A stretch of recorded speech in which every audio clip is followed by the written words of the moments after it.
Hello everyone, welcome to Samargaha classes. Let us see question number 17 of chapter motion.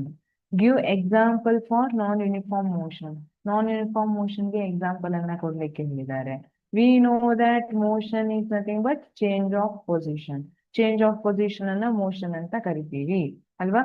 ನಾನು walk ಮಾಡ್ತಾ ಇದ್ದೀನಿ, with time ನನ್ನ position change ಆಗ್ತಾ ಇದೆ, it is motion. Fine. ಹಾಗಿದ್ರೆ ಅಲ್ಲಿ ಯೂನಿಫಾರ್ಮ್ ಮೋಷನ್ ಅನ್ನ ಸ್ಟಡಿ ಮಾಡ್ಕೊ ಬಂದ್ವಿ ಪ್ರೀವಿಯಸ್ ಕ್ವಶನ್ ಅಲ್ಲಿ. ಯೂನಿಫಾರ್ಮ್ ಮೋಷನ್ ಅಂದ್ರೆ ಏನು? ಈಕ್ವಲ್ ಇಂಟರ್ವಲ್ಸ್ ಆಫ್ ಟೈಮ್ ಅಲ್ಲಿ ಈಕ್ವಲ್ ಡಿಸ್ಟೆನ್ಸ್ ಕವರ್ ಆಗಿದ್ರೆ ಅದನ್ನ ಯೂನಿಫಾರ್ಮ್ ಮೋಷನ್ ಅಂತ ಕರಿತೀವಿ. Then what is non uniform motion? Uniform motion ಯಾವ್ದಲ್ಲ, ಅದು ನಾನ್ ಯೂನಿಫಾರ್ಮ್ ಮೋಷನ್. ಏನಂತ ಹೇಳ್ಬಹುದು ಇಲ್ಲಿ? ನಾನ್ ಯೂನಿಫಾರ್ಮ್ ಮೋಷನ್ ಅಂದ್ರೆ ಇಲ್ಲಿ when distance traveled by an object is unequal in equal intervals of time. Equal intervals of time ಅಲ್ಲಿ ಅನ್ಇಕ್ವಲ್ ಡಿಸ್ಟೆನ್ಸ್ ಅನ್ನ travel ಮಾಡಿದ್ರೆ ಅದನ್ನ ನಾನ್ ಯೂನಿಫಾರ್ಮ್ ಮೋಷನ್ ಅಂತ ಹೇಳ್ಬಹುದು.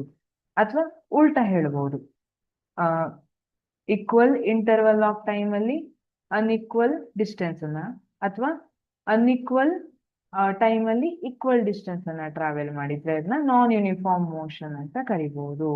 ಓಕೆ, ಎಕ್ಸಾಂಪಲ್ ಯಾವ್ದು ಹಾಗಿದ್ರೆ? ನಾವು ಡೇ ಟು ಡೇ ಲೈಫ್ ಅಲ್ಲಿ ನೋಡೋದು ಮ್ಯಾಕ್ಸಿಮಮ್ ಹೇಳಿದ್ನಲ್ಲ, ನಾನ್ ಯೂನಿಫಾರ್ಮ್ ಮೋಷನ್ಗೆ ಎಕ್ಸಾಂಪಲ್ ಇರುತ್ತೆ. ಆ ಕಾರ್ ಮೂವಿಂಗ್ ಇನ್ ಅ ಕ್ರೌಡೆಡ್ ಸ್ಟ್ರೀಟ್. ಟ್ರಾಫಿಕ್ ಅಲ್ಲಿ ಸಿಕ್ಕಾಕೊಂಡಿದ್ದ ಕಾರ್ ಒಂದ್ಸಲ ಸುಯಿ ಅಂತ ಹೋಗುತ್ತೆ, ಒಂದ್ಸಲ ಬ್ರೇಕ್, ಒಂದ್ಸಲ ಸುಯಿ ಅಂತ ಹೋಗುತ್ತೆ, ಒಂದ್ಸಲ ಬ್ರೇಕ್ ಆಗುತ್ತೆ ಅಲ್ವಾ. So this is example for non uniform motion.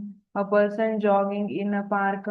ಒಂದ್ಸಲ ಸ್ಪೀಡ್ ಆಗಿ ಓಡ್ತಾರೆ, ಒಂದ್ಸಲ ಸುಸ್ತಾಗುತ್ತೆ, ಸ್ಲೋ ಆಗಿ ಓಡ್ತಾರೆ, ಮತ್ತೆ ಯಾರೋ ಸಿಗ್ತಾರೆ ಮಾತಾಡಕ್ಕೆ, ಈ ತರ. A person jogging in a park. ಇಲ್ಲಿ ಮೋಷನ್ ಏನಿದೆ ನಾನ್ ಯೂನಿಫಾರ್ಮ್ ಇರುತ್ತೆ. May be he covered unequal distance in equal intervals of time. First 5 minutes ಅವರು ಒಂದು 1 ಕಿಲೋಮೀಟರ್ ಅನ್ನ ಕವರ್ ಮಾಡಿದ್ರೆ, ನೆಕ್ಸ್ಟ್ 5 minutes ಅಲ್ಲಿ ಅವರು ಅರ್ಧ ಕಿಲೋಮೀಟರ್ ನ ಕವರ್ ಮಾಡಿರ್ಬೋದು, ಸುಸ್ತಾಗಿರ್ಬೋದು, ನಿಧಾನಕ್ಕೆ ಜಾಗ್ ಮಾಡ್ಬೋದು ಅಲ್ವಾ. So this is non uniform motion. Thank you.